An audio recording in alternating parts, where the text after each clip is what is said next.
Ayo,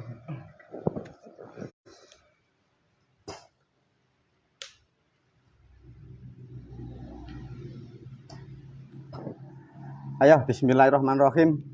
Video ini melanjutkan sesuai dari video yang tadi. Guru menerangkan atau membahas bersama tentang alam setelah kehidupan di dunia atau alam kematian. Video ini diberi judul apa, Nak?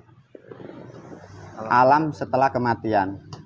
Inilah para murid, para santri sering di video guru yang lain sudah diterangkan, tapi sangat sulitnya kadang indera atau panca indera atau intelektual rohani jarang mampu menerima karena sangat sulitnya menerangkan gaib. Ini diajarkan guru dulu ya.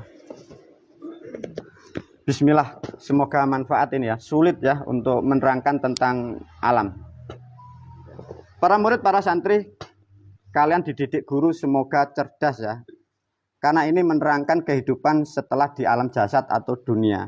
Sejak kecil beratus-ratus tahun bahkan ribuan tahun kita sering mendengar kata yang disebut surga dan neraka. Kita sering mendengar kata namanya malaikat. Benar enggak ya? Karena jarang atau banyaknya manusia yang tidak bisa ke sana, itu hanya statement. Sehingga kevalitannya tidak ada. Semoga dengan penjelasan ini menjadi valid ya. Satu, sebagai guru, aku sering menyampaikan dan di video yang lain untuk memulai pemahaman tentang surga dan neraka. Aku gurumu, neraka di alam sana dan surga aku pastikan ada. Terserah kalian percaya atau tidak. Aku yang memastikan ada karena saya sering ke sana dengan keluarga atau dengan santri-santri yang tua. Karena dengan adanya itu, kira-kira bisa dipelajari enggak? Bisa ditangkap enggak? Sesuatu hal yang ada bisa dipelajari enggak? Bisa diterangkan enggak? Maka sampai ini hari, kurang lebih 3000 tahun peradaban manusia, belum ada manusia yang bisa membuat diagram jalur ke surga dan ke neraka. Peradaban sudah 3000 tahun. Lihat di YouTube Mbah, di Facebook Mbah.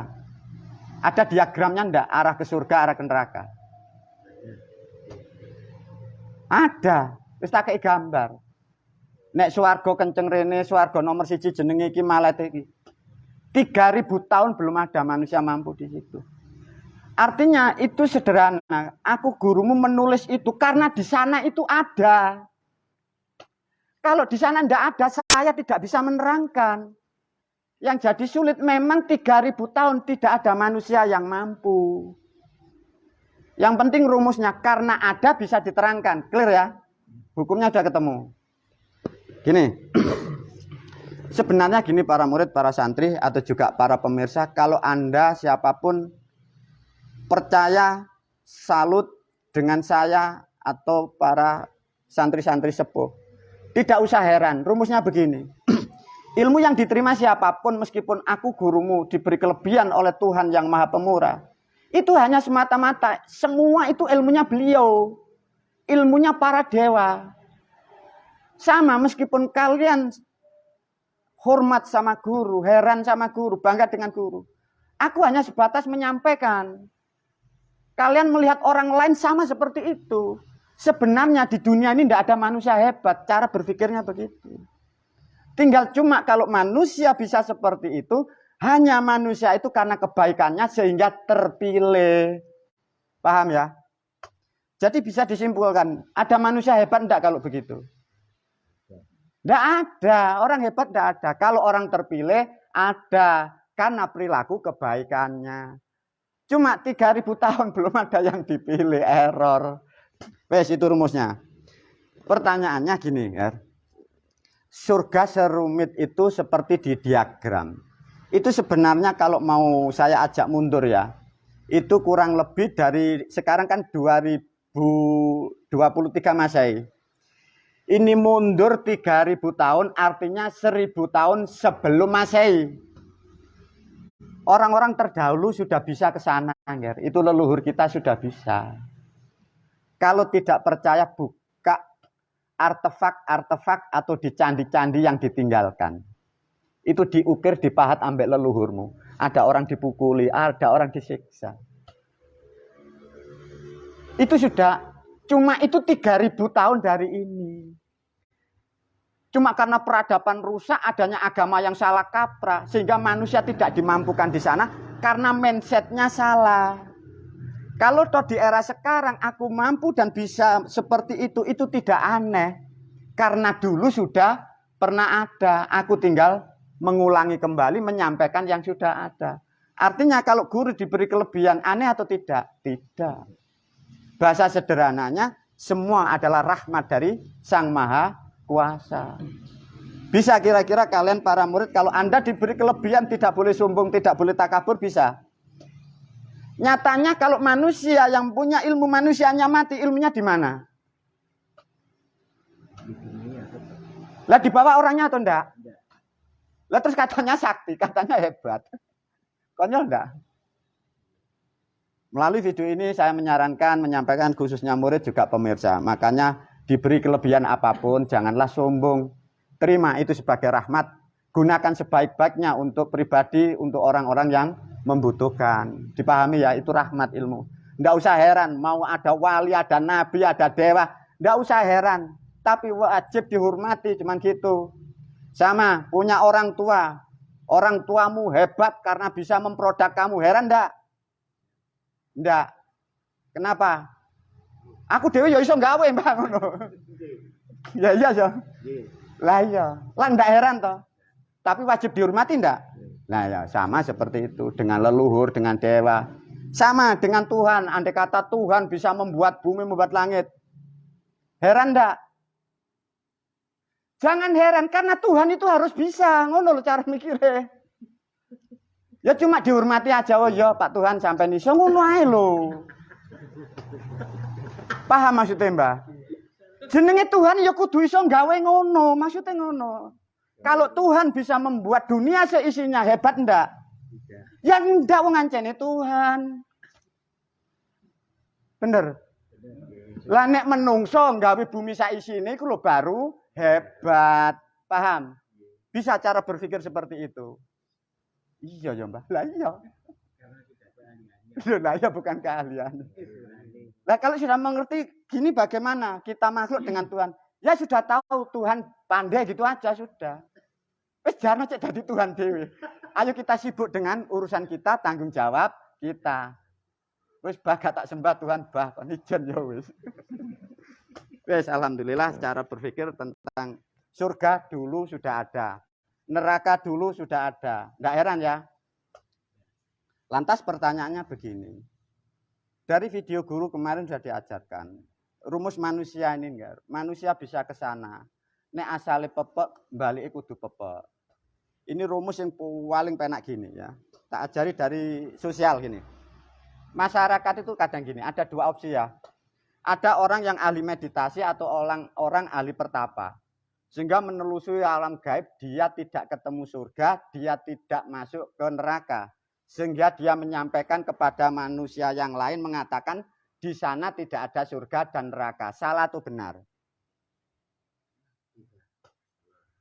Benar bagi dia karena dia tidak tahu atau belum mampu. Mana kalian tidak heran, tidak boleh heran. Kalau ada orang ngomong di sana tidak ada surga, tidak ada neraka. Artinya itu hak mereka. Cara berpikirnya begitu. Clear ya? Ada lagi di masyarakat begini. Gelane burung mati kok rukono lho ngono. Kan ngono biasa wong sing kemendhus iku.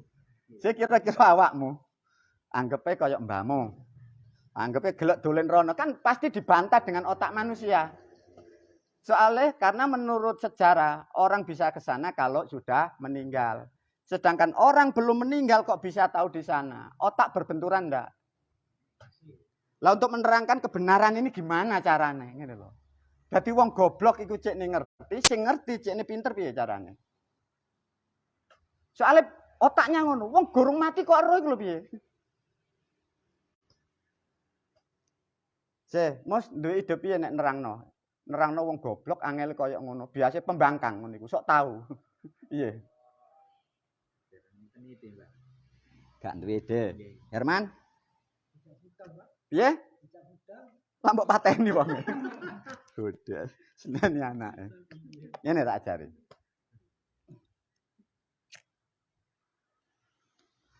Ini teknik teori kecerdasan kan. Ini sulit tapi semoga kalian dirahmati dengan kemampuanmu gini ya. Surga, neraka, gaib atau kasar? Gaib.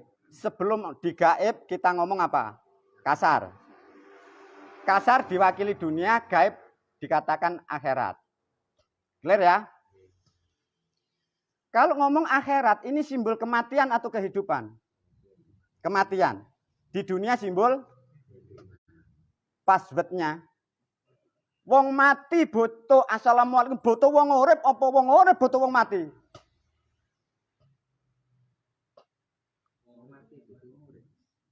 Paham? Bisa dibantah enggak? Yang mati butuh yang masih hidup di dunia. Apa artinya?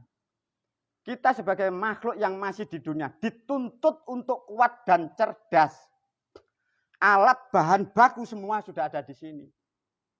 Ilmu dewa, ilmu Tuhan sudah digelar di sini. Kaji pelajari. Bagaimana kita mampu masuk masa akan datang. Kuburan itu kan masa akan datang toh enggak? Artinya bisa diterangkan enggak kalau begini? Bisa. Tinggal kita sebagai manusia harus sampai kayak apa, ilmunya bagaimana, alatnya bagaimana. Ruang waktunya kapan, ilmunya di mana. Bisa enggak dipahami? Satu contoh, kalau enggak percaya. Sekarang ada di antariksa, banyak di sana planet-planet dan roket-roket. Anggap aja benda yang ditanam makhluk bumi di bulan. Kau sebut apa sekarang? Satelit. Dulu ada enggak? Kira-kira pertama kali yang bisa ke sana siapa? Ada enggak? Enggak ada. Tetapi nyatanya terjadi enggak? Artinya masa yang akan datang di sana itu belum terjadi. Kita dibekali untuk mendeteksi, mempelajari dulu, mengukur dulu. Dengan perlahan akan terbentuk. Sama dengan kematian. Manusia belum meninggalkan tubuhnya. Manusia dituntut untuk mengetahui di sana itu bagaimana. Ruang waktunya gimana. Resonansi frekuensinya di mana. Itu bisa. Sama seperti melihat yang akan datang. Bisa enggak? Bisa ya? Ada ilmunya. Tinggal masa depan ini, masa depan pribadi, masa depan keluarga, masa depan kehidupan, masa depan negara, masa depan dunia, bisa enggak? Artinya alam kubur, surga neraka bisa dipelajari. Luar biasa. Semoga kalian dicerdaskan. Yang sulit siapa mbak yang bisa ngajarkan lah itu. Para murid, para santri, juga para pemirsa dimanapun, alhamdulillah video ini mendidik kalian lebih cerdas. Semoga video ini sekilas, karena pada malam hari ini guru besok mau mengajarkan kepada murid dan santrinya cara menyempurnakan ruh setelah meninggal. Di kaset-kaset yang lain sudah diterangkan ruh yang bagus, yang baik sebelum dihantar ke surga. Paling tidak dikasih cerita dikit, ini ilustrasi ya. Maka di video, di kaset, di kitab, guru menerangkan, andai kata ada manusia meninggal. Ini yang bagus, di kitab diajarkan. Ini kalau hartanya ada, punya. Untuk sedekahnya, itu diambil yang terpendek, itu 7 hari dari hari meninggal. Sebenarnya rumusnya itu harus dipeti. Ya. Karena nanti timnya di sana gak butuh ngelambeni meneh. Satu contoh seperti besok acara yang dijalankan Mbah di sini, di rumahnya Gus Edi. Karena leluhur beliau waktu ngikut agama Islam ini dipocong. Maka besok guru menyiapkan kain kembali. Andai kata dulu dipakai baju, guru tidak pakai, sekarang nggak kain. Mengapa kok 7 hari guru dari meninggal? Ibaratnya gini loh. Sukma atau ruh kalau keluar dari tubuh ini kalau masih 7 hari ini masih belum jauh. Sehingga dari tim kalau mencari itu belum jauh sehingga mudah dicari. Maka kalau tidak bisa 7 hari, ambil 40 hari. Belum jauh. Makanya guru memesan, kalau 100 hari usahakan sudah di situ. Ibaratnya ruh belum sampai jauh. Kalau ngomong buruknya, ruh manusia ini kalau orangnya tidak tertata, itu diambil bangsa siluman, diambil bangsa jajil iblis. Kalian sudah diajarkan oleh leluhurmu, aku sudah mengatakan. Engkau nek digawe tumbal piye?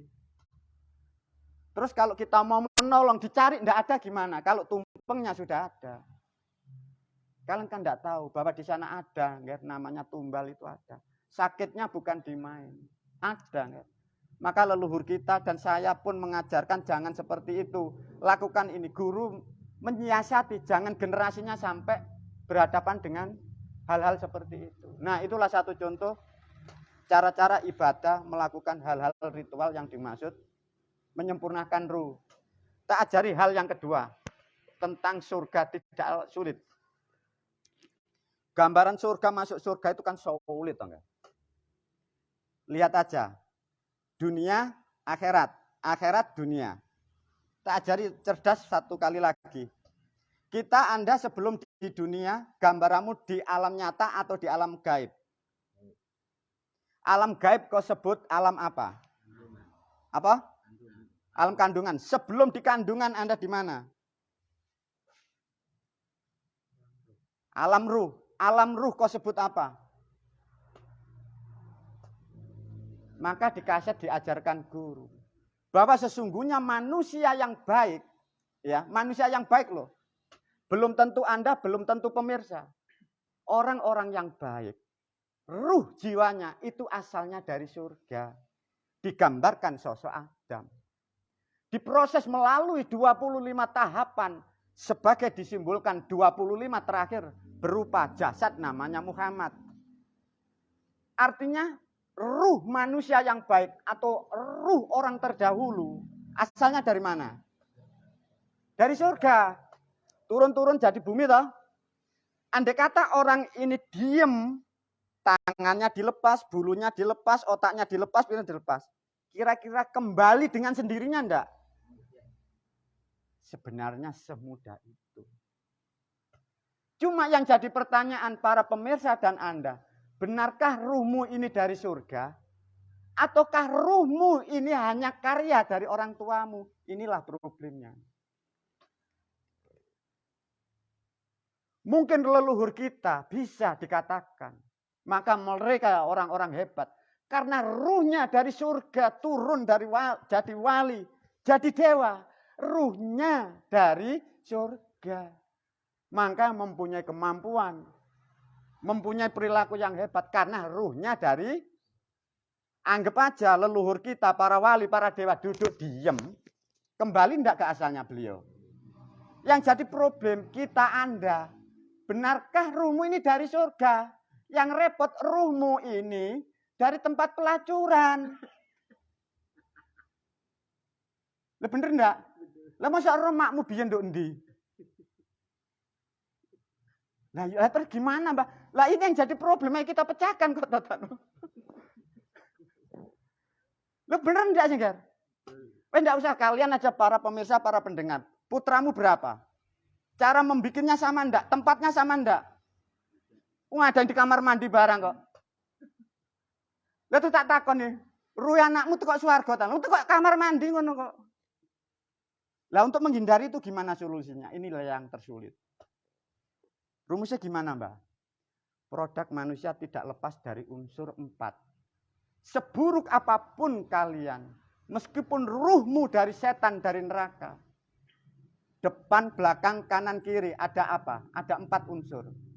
4 unsur yang mempunyai adalah sang dewa. Beliau adalah Punokawan. Itulah panutanmu yang terhebat sepanjang sejarah adanya bangsa manusia. Artinya sudah ketemu satu titik. Jangan menjauh dan mendekatlah kepada beliau. Itulah para moyang, yaitu moyangi wong Jawa ya Mbah Buyutmu itu. Artinya kalian bukan generasinya siapa-siapa. Mau sehebat apapun orang di sana, faktanya kita adalah orang pribumi dari Jawa. Leluhur kita Jawa. Substansi pokok gudang kita adalah kawan. Mau di sana ada surga kita tidak ngurusin. Anggap aja kalian generasi dari Punokawan. Kalian puja kepada beliau. Kita ada kesusahan beliau turun. Lah kalau nek mbahe mudun iki lho apa gak dilebokno nang swarga. Semudah itu sebenarnya bagi kita, bagi generasinya beliau. Kesalahan kita mendapat pendidikan yang salah, kaprah. Para murid, para santri, para pemirsa, sedikit pemahaman tentang ini semoga membantu mencerahkan kalian dalam kehidupan berbangsa dan bernegara. Khususnya kalian sehingga dari kehidupan di dunia ini bisa kembali kepada hal yang tepat, kembali yang disebut Jannatun Naim. Semoga videoku bermanfaat di dunia wal akhirah. Wassalamualaikum warahmatullahi wabarakatuh.